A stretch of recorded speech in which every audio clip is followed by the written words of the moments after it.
I'm going to show you how to go from this to this.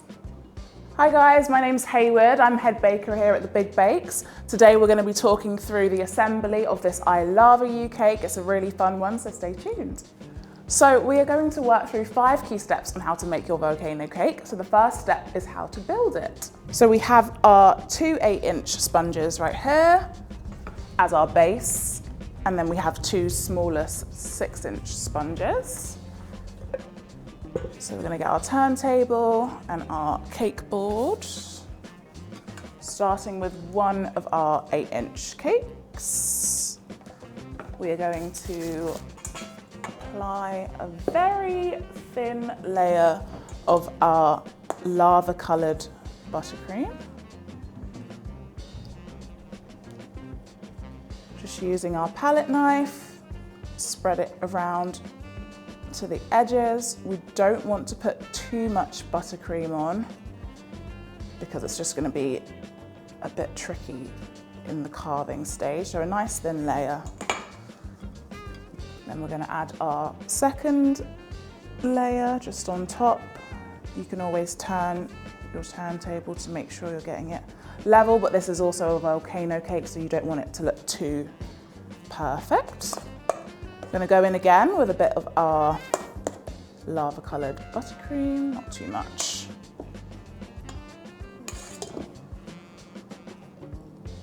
Again, just using your palette knife to gently spread it to the edges.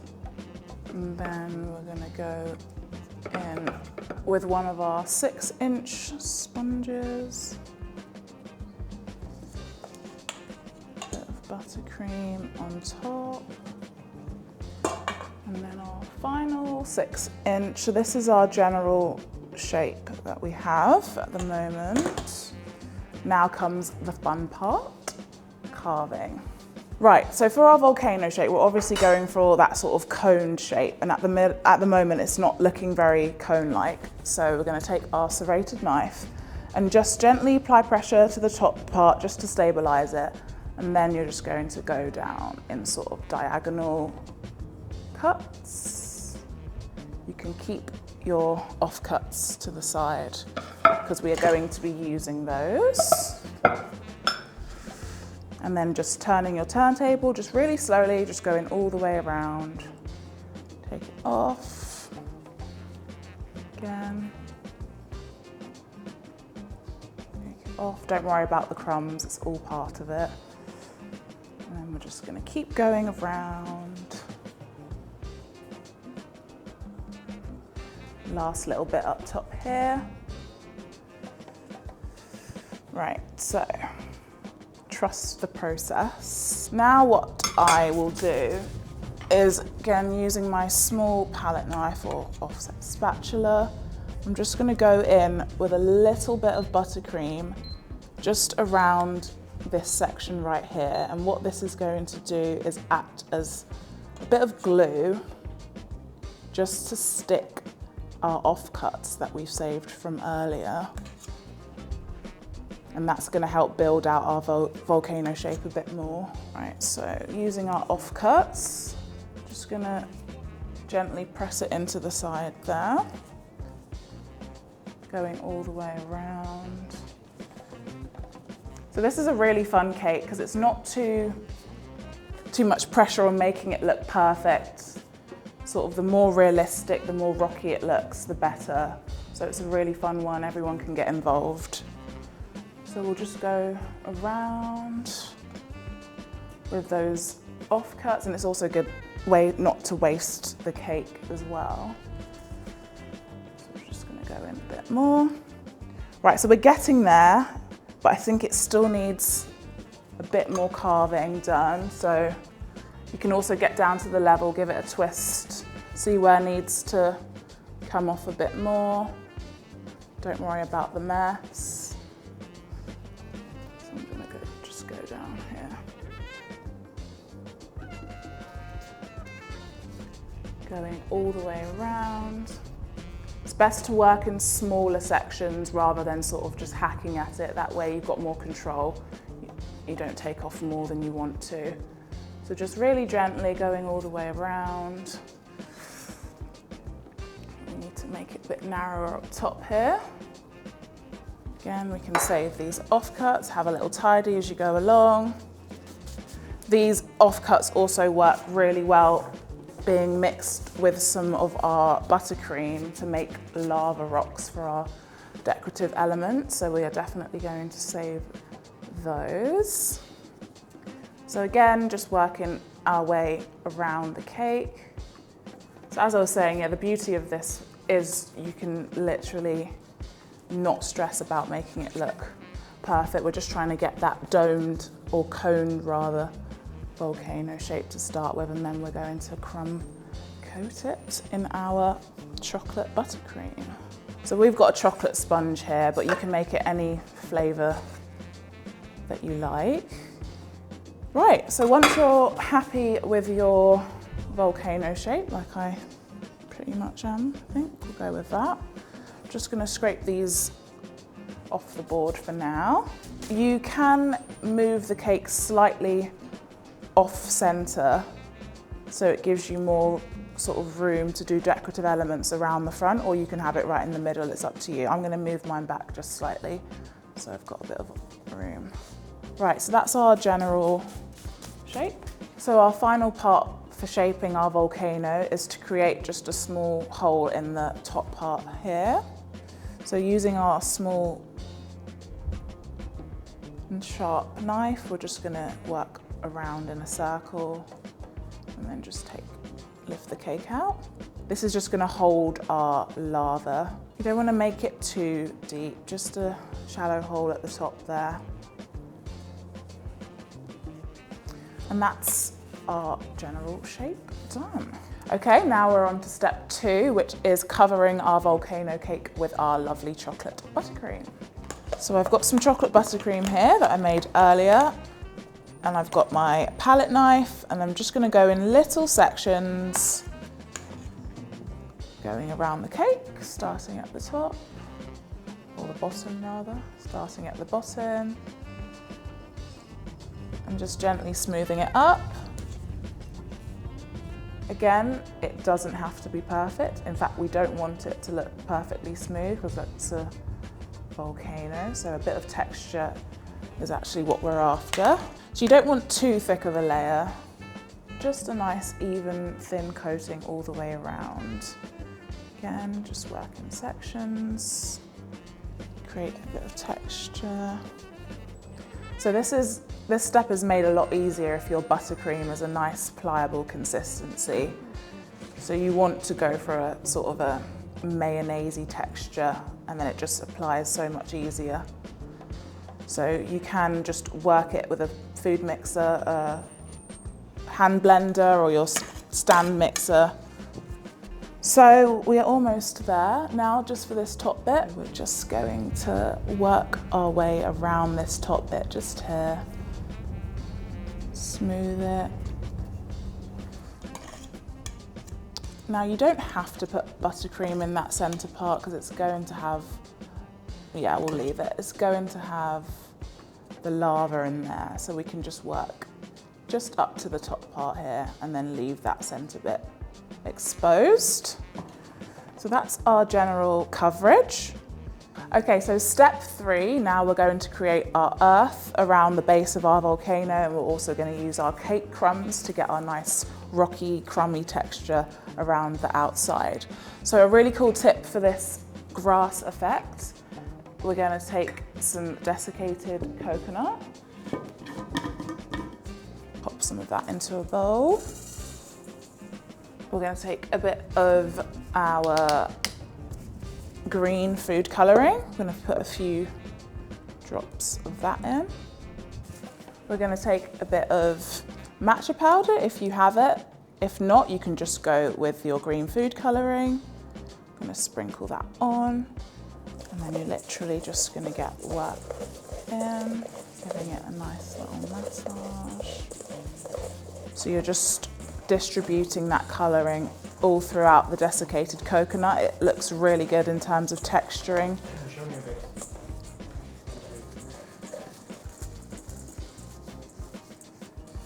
Right, so we've got our grass. In order to make it stick to our cake board, we're going to go in with a bit of our chocolate buttercream, and we're just going to add a thin layer all the way around our cake board. This is good in terms of it acting as glue, but also it looks like the earth that lays underneath the grass. So double benefit. So just a really thin layer just on our board, just to act as a bit of glue. Otherwise, sprinkling it on, it's just gonna slide off. I just go in with a little bit all the way around. Okay, so we've got our coverage. So now we're just going to sprinkle our earth all the way onto the board. The plate was supposed to catch it, but it's not really doing its job. I'm always so fascinated with how realistic that looks. I think it's a really nice tip, that. You can give it a gentle pat just to adhere it, but you don't want to completely compact it down because we do want it to look still quite realistic. So just a gentle little pat and then just turn. Oh my god, that looks like real grass. It does, doesn't it? A nice little tip. And it's okay if it gets onto the actual volcano. It's all part of it. So this is a nice cake for a birthday, kid's birthday. If you've got any kids that are into volcanoes. There's a lot of big kids' birthdays. There's a lot of things you can do with it. Get really creative, get lots of people stuck in. So that is our grass effect on our board. I think it's a nice little foundation.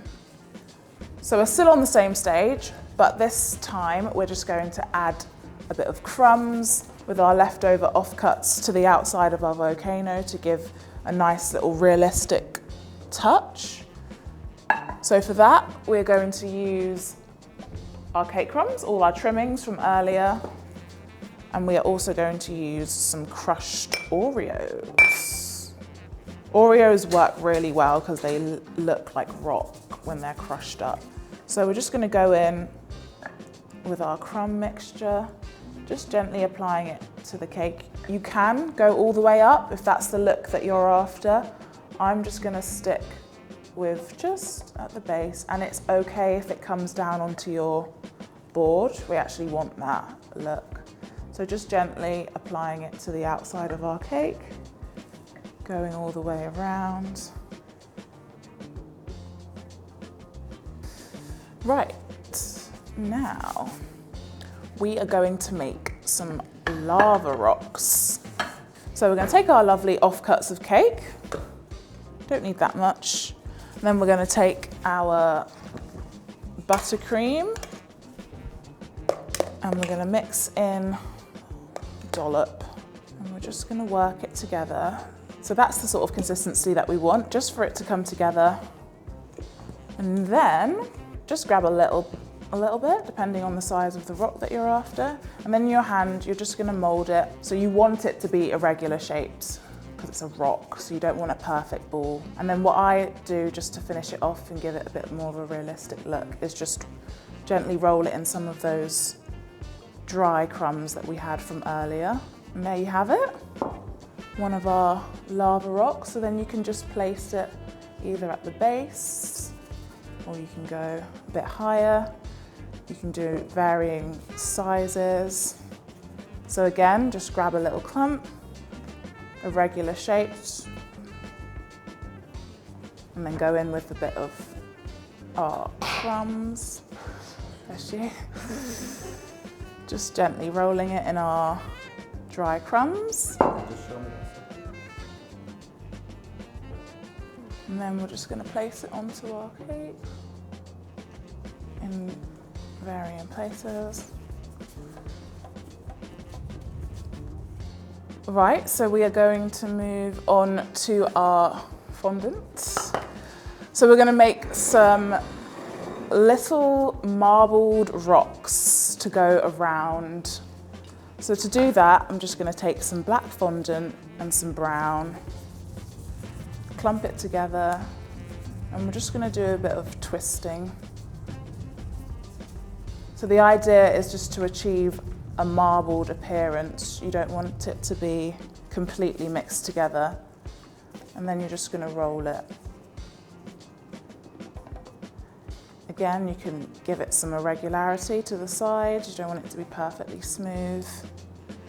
And then we're just going to place them on top of that. So those are our lava rocks made. We are now going to move on to our second to last stage, which is our dinosaur. So to make our dinosaur, we are going to go in with green fondant. So we're going to do this in sections. So the body, the head, and then the arms, the legs, and the tail, and then we can do some features and some spikes. So the main part that we're starting with is the body. So we're going to grab a decent size amount of green fondant. And then, so now what we're going to start with is just the body shape. So it goes tapered in at the top, and then it's a bit fatter at the base. Flatten the top a bit, so that's going to be the base where the head is going to connect. And then for the body, texturing just there, you can grab a different shade of fondant you can use. I did like a lighter brown there, but we're just going to go in with some white, and we're just going to flatten it with our rolling pin, just roll it out. So we're just going to trim the base off there, and we're just going to create some lines.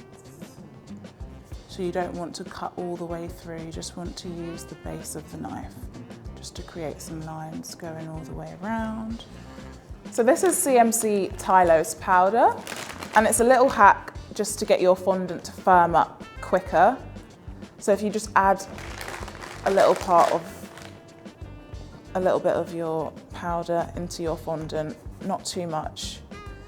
It's the same sort of thing that's in chewing gum that gives it that tacky texture. So just work that into your fondant. It's activated by movement, so the more you work the fondant, the firmer it will get. So it's just a little hack to get your fondant to firm up quicker if you don't really have the time to let it set for days on end. Just add a bit of that, and then it holds its structure a lot easier. So once you've got your main structure and all the components of your dinosaur done, you can have fun with the facial expressions. You can add some nostrils, some eyeballs, some quirky eyebrows, anything that you want. You could also add some of your spikes to the top bit. So you can really have fun customizing your dinosaur as you wish. Once you're happy with it, you can move that to the side, and then we can get on with our lava. So for our final step, we are going to do our lava. So for that, we're just going to take some melted white chocolate. We're going to add some orange and some red food colouring to that, and you don't want to mix it in completely. You do want that sort of marbled, streaky look. Makes it look more realistic. And then we're just going to the centre, fill up the hole that we made earlier, and then we're going to have fun going down the sides.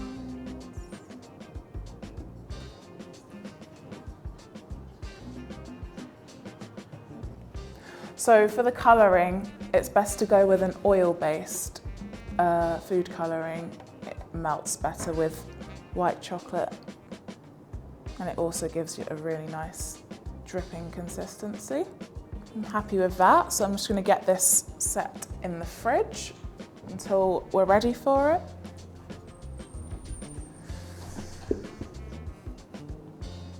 And that is how you make an I love you cake. Comment down below how you got on. Remember, it doesn't need to look exactly like this. You can get as creative as you like, have fun with it, add your own customized elements. It's really, really up to you. Subscribe for more recipes, baking tips, and baking joy.